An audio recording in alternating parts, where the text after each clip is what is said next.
তো আপনি সরকারের বাইরে থেকে আপনার কাছে কি মনে হয় যে বর্তমান যে সরকার বা অন্তর্বর্তীকালীন সরকার, সেই অন্তর্বর্তীকালীন সরকারের মধ্যে কি আপনারা বেশি শক্তিশালী, নাকি আপনারা ৩ জন অন্যরা ১৭ জন, মানে এরকম কি কোনো গ্রুপিং আছে, নাকি আপনারা সবার মধ্যে ভালোই সমন্বয় আছে? আপনি বাইরে থেকে কি বোঝেন যে মানে এই ৩ জন কি আলাদা, এই ৩ জন কি ২০ জনের একজন, এই ৩ জনই কি আসল ৩ জন?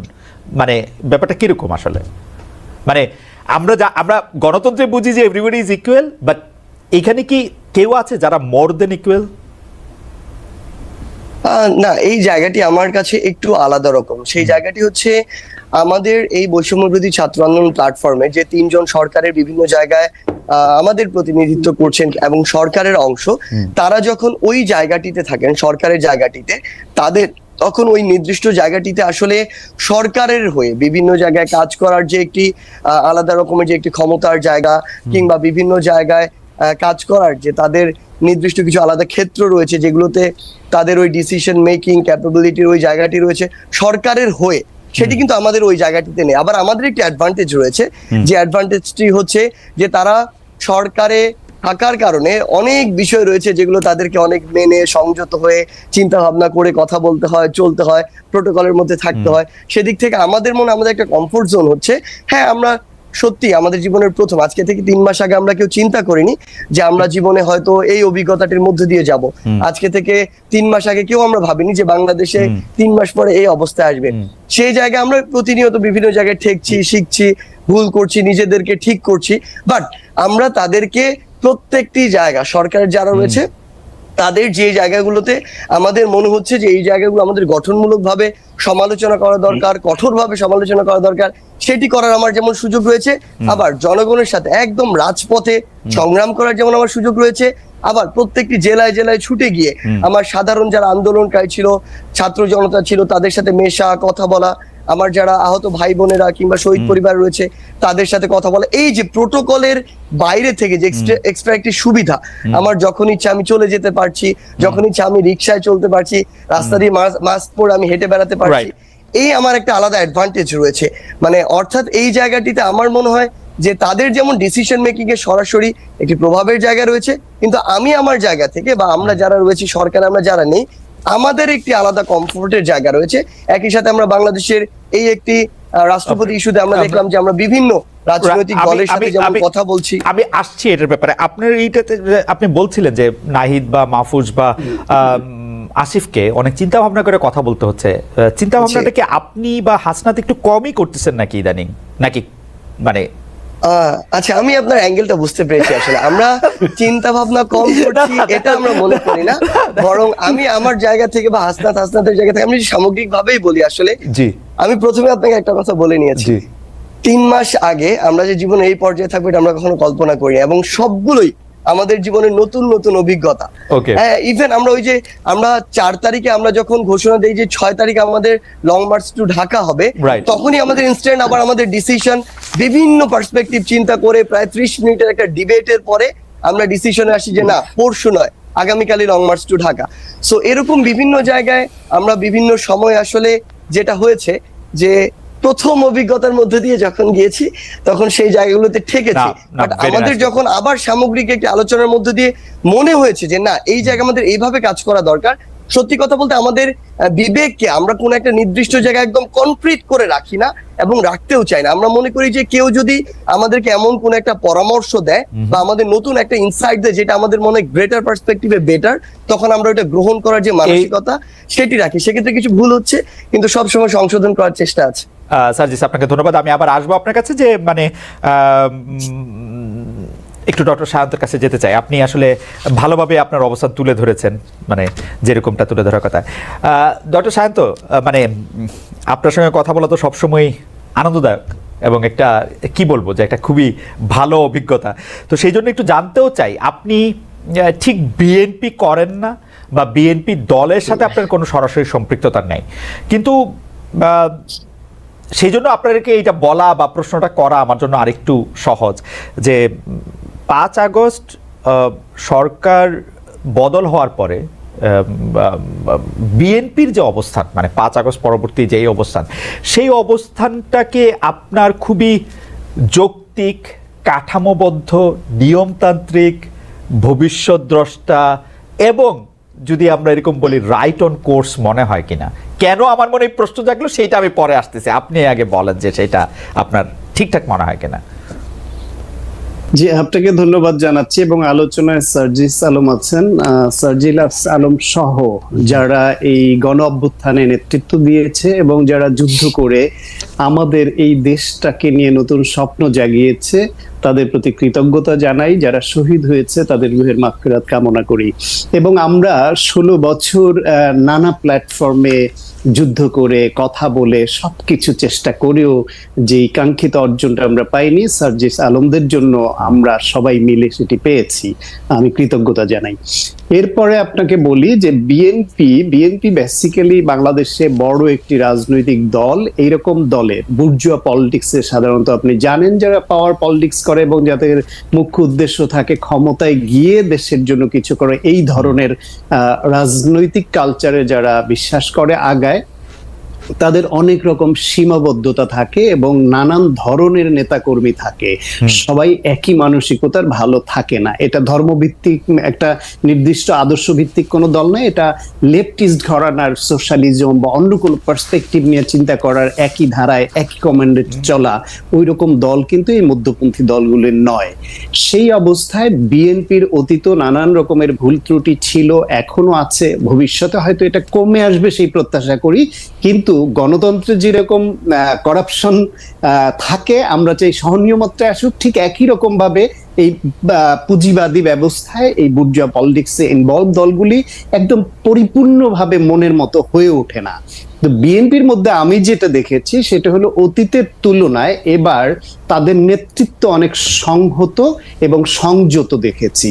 সেটা এরকম যে এই দলটি ধরেন আওয়ামী লীগ 16 বছর বিএনপি এবং জামায়াত ইসলামের সহ অন্য দলের উপরও করেছে, নির্দলীয়দের উপরও নিপীড়ন করেছে, কিন্তু এই দুইটা দলের উপর যে পরিমাণ নিপীড়ন করেছিল তাতে আওয়ামী লীগের নেতারা শঙ্কিত হয়ে প্রকাশ্যে বলতেন যে ক্ষমতাচ্যুত হলে এক রাতের মধ্যে 10 লাখ লোক মেরে ফেলবে, কেউ 5 লাখ বলতো, কেউ 1 লাখ, মানে লাখের নিচে কেউ নামতে পারেনি। কিন্তু সেই অবস্থায় এই যে এমন একটা গণ অভ্যুত্থানে গণহত্যা করে পালিয়ে যাবার পরেও ওই তাদের সেই আশঙ্কা বাস্তবে রূপ নেয়নি। তার কারণ আপনার মনে হয় না তাদের নেতা কর্মীদের নিয়ন্ত্রণ করতে পেরেছে? অথবা ডক্টর সাহেব, এটা মনে হয় না যে বিএনপি জামায়াত এখনো ক্ষমতায় যায় না, এটাও একটা কারণ? না না না, 16 বছর যে লোককে হারিয়েছে, এখন তো বৈষম্য বিরোধী ছাত্ররা ক্ষমতায় না, সেটা তো পরের, সে হিসাব পরে। আমি বলছি যে 5 তারিখে যেদিন পালিয়ে গেল, 5 তারিখ রাতে বা 6 তারিখে 3 দিন যেখানে দেশে কোনো সরকার ছিল না, কারো কোনো নিয়ন্ত্রণ ছিল না, সেইখানে এই নেতা কর্মীদের সংযত রাখবার কাজটি কিন্তু আমি জেলে বসে দেখেছি প্রত্যক্ষভাবে। তখন জেলখানায় যেই নেতারা ছিল, ডিভিশনে ছিলাম আমি, বিএনপির সিনিয়র নেতারা অনেকে ছিলেন, অন্য দলের ছিলেন, তাদেরকে ফোন দেয়া হচ্ছিল সব জায়গায় যাতে তারা পার্সু করে যে কোনো রকম অ্যানার্কি করা যাবে না, মারামারি কাটাকাটি করা যাবে না, বাইরে যারা আছে তাদের সঙ্গে ওইভাবে বলা। ফলে বিএনপি এবং জামায়াত ইসলাম তাদের নেতা কর্মীদের সংযত রাখতে পেরেছিল, সেরকম কিছু হয়নি। ওই সরকার শূন্য, পুলিশ শূন্য ওই ব্যবস্থার মধ্যে। 1 2 হলো, সংক্ষেপে শেষ করি, সেটা হলো এই দলটি তারেক রহমান এবং মির্জা ফখরুল ইসলাম আলমগীর সহ বিএনপির সিনিয়র নেতারা ঠিক একই তাল লয়ে যেভাবে স্ট্রিক্ট পজিশনে থেকেছেন, নিজেদের মধ্যে কোনো দ্বন্দ্ব না বেরিয়ে, এবং সিনিয়র নেতাদের শোকজ করা, বহিষ্কার করা, হাজারের উপর বহিষ্কার করা, এটা কিন্তু কার্পণ্য করে নাই, স্ট্রিক্ট পজিশন। এখন এর পরেও কিছু অনাকাঙ্ক্ষিত ঘটনা ঘটছে, চাঁদাবাজি ঘটছে, দখল ঘটছে, এসব অভিযোগ আছে এই দলের বিরুদ্ধে। কিন্তু আমি এই বিষয়টাকে এভাবে বলি যে আমার সন্তানটি স্কুলে যেত না, সে এখন স্কুলে যাওয়া শুরু করেছে, রেগুলার যায়, কিন্তু রেজাল্টটা খুব আশানুরূপ হয় না হয়তো। আগে যদি আমি বলি যে বাবা তুমি স্কুলে যাওয়া শুরু করেছো, রেগুলার ক্লাস করছো, দ্যাট ইজ গুড, কিন্তু আমি রেজাল্টটাও ভালো চাই, সেটা না করে যদি শুধু বলতেই থাকে দূর স্কুলে আসলে কি হয়েছে, তো এখনো পাস করে না, বাবা খুব ভালো করছে না, সেই জন্য এই পজিটিভ যে মুভটা, পজিটিভ শিফটিংটা, এইটাকে আমাদের এনকারেজ করতে হবে। এবং আমরা যে অপটিমাম লেভেলের ভালোটা চাই, বিএনপি বাংলাদেশে এখন আকাঙ্ক্ষার প্রতীক। কারণ হচ্ছে আওয়ামী লীগ গণহত্যার মাধ্যমে একটা পরাজিত শক্তি এবং রাজনীতিতে অপ্রাসঙ্গিক হয়ে গেছে। দেশের বড় রাজনৈতিক দলগুলোর মধ্যে আকাঙ্ক্ষার জায়গায় কিন্তু অন্যতম প্রধান জায়গায় বিএনপি। বিএনপি যদি ঠিক জায়গায় না থাকে, দেশ ঠিক রাখা কঠিন হবে। সেজন্য আমাদেরকে এই দলকে আকাঙ্ক্ষাও করতে হবে, পরিচালনায় সাহায্য করতে হবে, প্রেসারে রাখতে হবে যে আমাদের যে পজিটিভ মুভটা দেখছি এটা যেন অব্যাহত থাকে। ডক্টর শান্ত, আমার একটা কৌতূহল এরকম যে আপনি মানে বিএনপির এই আড়াই মাসে বিএনপিকে আমরা যতটা সংবিধানকে সমুন্নত রাখার জন্য যত সোচ্চার হতে দেখলাম, এইরকম সংবিধান মানে যেটা শেখ হাসিনা যে সংবিধানকে আমরা জানি, আমরা সবাই জানি যে সংবিধানকে আসলে মানে আমি কি বলবো, মানে এটা আসলে আর কিছু নাই এর মধ্যে। মানে একজন ঠিকই বলেন যে এটা তো সংবিধান মানলে তো এখন কারে প্রধানমন্ত্রী বলতে হবে, কারে প্রধান উপদেষ্টা বলতে হবে, এর কোনোটাই তো আসলে সংবিধান অনুযায়ী কিছু হয় নাই। তো সেই সংবিধানটারে সবার উপরে রাখার জন্য, সংবিধান না থাকলে দেশের মধ্যে বড় ধরনের একটা গ্যাঞ্জাম হয়ে যাবে। সংবিধান কি দেশে এখন আছে? বাংলাদেশকে এখন সংবিধান দিয়ে চলতেছে। যতই ফরহাদ মজার বলুক, বাংলাদেশ সংবিধানকে ছুঁড়ে ফেলে দিছে 5 আগস্টই আসলে, যে বাকিটুকু তো আনুষ্ঠানিকতা। এখন ফরহাদ মজাররা বলতেছেন যে পুরো সংবিধান ফেলে দেওয়া যায়, তো আধা সংবিধান ফেলা যাবে না, মানে এই আধা ফেললেই বা কি হবে? সেই সংবিধান কেন রাষ্ট্রপতি, এইটার ক্ষেত্রে বিএনপি এত সিরিয়াস কেন? মানে শেখ হাসিনার সংবিধান রাখার জন্য বিএনপি জান প্রাণ সব দিচ্ছে কেন? মানে কেন, কারণটা কি? না না, এইভাবে আপনি আবার যেভাবে প্রশ্নটা করলেন যে সংবিধান রাখার জন্য জান প্রাণ দিচ্ছে, সেটা না। বিএনপি কিন্তু, বিএনপির চেয়ারপারসন খালেদা জিয়া বলেছিলেন যে এই সংবিধান বঙ্গোপসাগরে ছুঁড়ে ফেলে দিবে বিএনপি, এবং বিএনপি সেই পজিশনেই আছে। কিন্তু বিএনপির যে পজিশনটা, এটা সামগ্রিকভাবে সংবিধান নয়, বলছে যে রাষ্ট্রপতির বেলায় যে এইটাকে নিয়ে বেশি বাড়াবাড়ি করে সাংবিধানিক শূন্যতা তৈরি করতে গেলে অন্যরা সুযোগ নেয় কিনা, এরকম আশঙ্কা। বিএনপি কিন্তু এখনো এই বিষয়ে তাদের স্পষ্ট অবস্থানও জানায়নি যে না, এই রাষ্ট্রপতিকে রাখতে হবে। তারা বলছে তারা নিজেদের মধ্যে আলাপ আলোচনা করবে। তবে আসেন, আপনি যেটা বললেন আমরা সেই শব্দবন্ধই বিশ্লেষণ করি যে এই রাষ্ট্রপতিকে বাদ দিলে সাংবিধানিক শূন্যতা, এই রাষ্ট্রপতির চেয়ে 25,000 গুণ ক্ষমতা সম্পন্ন প্রধানমন্ত্রীকে ছুঁড়ে ফেলে দেওয়া হয়েছে। এই আড়াই মাসে কি এমন হইল যে বিএনপি এই সংখ্যা করতেছে যে তাতে আরেকটা? আপনি কি সেন্স করেন? আপনার বুদ্ধি আমাদের সবচেয়ে বেশি বুদ্ধিমান, আপনি বলেন তো আসলে কি সেন্স করেন আপনি? আমি বিএনপির টপ লেভেল লিডারশিপ যারা, তারা এর উত্তর দিতে পারবেন ভালো করে। হয়তো আমার ধারণাটা আমি বলি, আমার বিশ্লেষণটা সেটা হচ্ছে যে রাষ্ট্রপতি চুপ্পু ডেফিনেটলি শেখ হাসিনার আস্থাভাজন হিসেবে একদম প্রায় অখ্যাত লোককে পদে বসালো। আর শেখ হাসিনার এইসব পদে বসানোর জন্য যে ক্রাইটেরিয়া থাকতো গুরুত্বপূর্ণ পদে, সেটা হলো they must be mostly corrupted, এবং তাদের বিভিন্ন রকমের অপকর্মের নথি শেখ হাসিনার হাতে থাকতে হবে, যাতে অনুগত হয় এবং ঘাড় ধরে চালাতে পারে। যদি সেভাবে না চলে তাহলে যেন পরিণতি বিচারপতি সিনহার মতো করতে পারে। সেই রকম অনুগত এবং করাপ্টেড বাজে বিভিন্ন উদাহরণ থাকা লোকদেরকে নথি হাতে রেখে তারপরে বসাতো। সেই রকম অবস্থায় যেই চুপ্পু সাহেব আইনজীবী অবস্থায় বা দুদকে থাকা অবস্থায় নানান ভাবে তিনি বিরোধী দলকে নেতৃত্ব শূন্য করবার কাজে যুক্ত এবং শেখ হাসিনাকে নানান ভাবে বাঁচানোর কাজে যুক্ত, সেই লোকটাকে যখন প্রেসিডেন্ট দিল, তাকে শেখ হাসিনা থেকে এক বিন্দু ভালো বা আলাদা ভাবার কোনো সুযোগই নেই। কিন্তু গণ অভ্যুত্থানের পরে যেখানে সব চলে গেল, সেখানে ওনাকে রাখা হলো কারণ ওনার হাতেই শপথ পড়লেন উপদেষ্টারা, যেটা নিয়ে অনেকের আপত্তি ছিল। তারপরে সে উনি এই অন্তর্বর্তীকালীন সরকার যা যা বলেছে সেভাবেই উনি কাজ করে যাচ্ছিলেন পুতুলের মতো। যদি ওনাকে ঝুঁকিপূর্ণ মনে হয়, ওনাকে সরিয়ে দেয় আমার মনে হয় এই সরকার চাইলেই একদিনের ব্যাপার, একদিনের ব্যাপার। রাইট। কারণ বিএনপি হচ্ছে শেখ হাসিনার ফর্মুলাতে বিশ্বাস করে, তারাও চায় যে একটা অনুগত করাপ্টেড লোক এখানে থাকুক, মানে রাষ্ট্রের সর্বোচ্চ পর্যায়ে এরকম একটা লোক থাকুক, আপনি তাকে অনুগত বলবেন, করাপ্টেড বলবেন, আগের রেজিমের সকল অপকর্মের সহযোগিতা বলবেন এবং তাকে রাখতেও চাইবেন।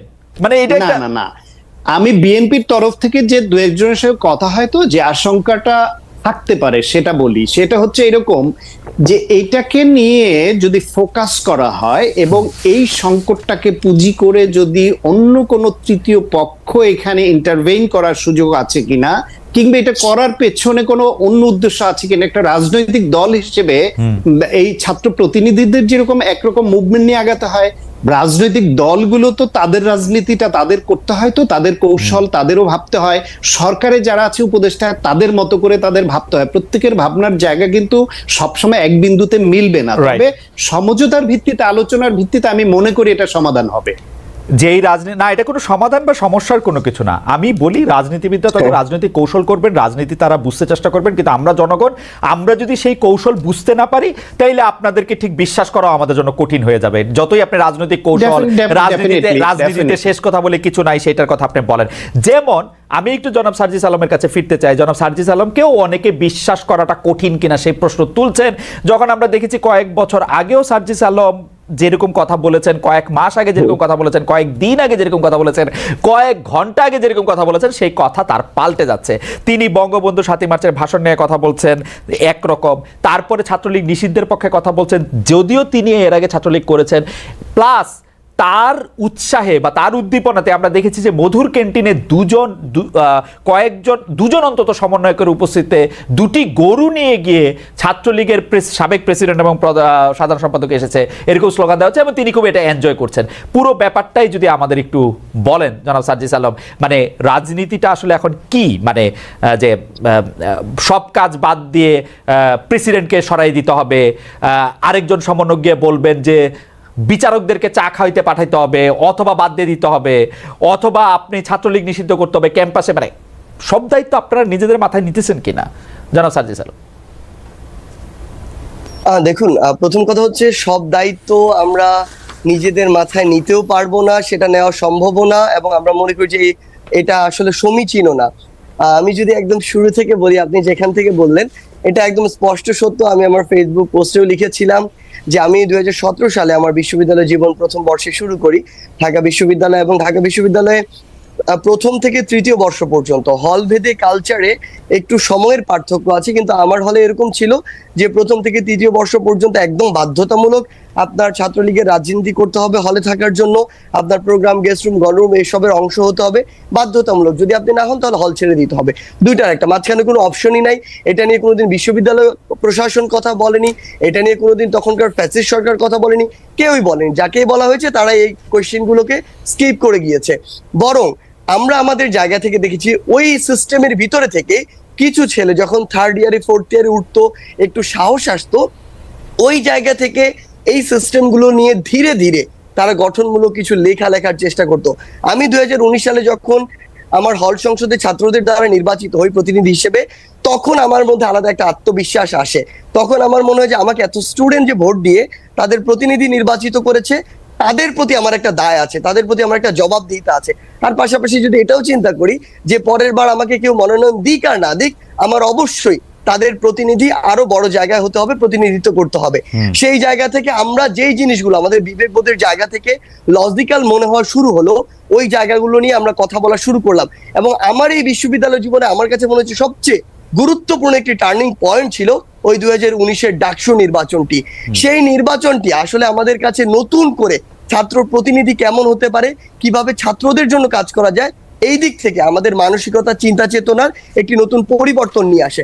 এবং এরপরই আমাদের যেটি হতো, আপনি জেনেই থাকবেন হয়তো, প্রথম, দ্বিতীয়, তৃতীয় বর্ষে আমরা কোন পোস্টে রিঅ্যাকশন দিব, কোনটাতে রিঅ্যাকশন দিব না, কোথায় কমেন্ট করব, কোথায় কমেন্ট করব না, এমনকি বিভিন্ন পোস্টের রিঅ্যাকশন লিংক আমাদের বিভিন্ন গ্রুপে দিয়ে বলে দেওয়া হতো এখানে গিয়ে কমেন্ট করে আসো। যদি না করতাম তাহলে আমাদেরকে গেস্ট রুমে ডেকে বলা হতো কেন কমেন্ট করতে। জনাব আলম, আমরা এই জিনিসগুলো হয়তো, জনাব আলম, আমরা মোটামুটি, আমি যদি জাস্ট এটুকু শেষ করি, না আমি একটু বলি, এটুকু শেষ করি। আচ্ছা, শেষ কর।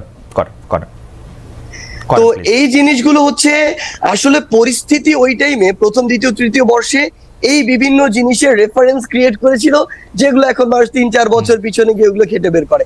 আবার আপনি যখন আমরা চতুর্থ বর্ষে ছিলাম বা মাস্টার্সে ছিলাম, তখন দেখবেন যে আমরা কিরকম গঠনমূলক লেখাগুলো লিখতাম এবং সরাসরি সেগুলো সমালোচনা করতাম।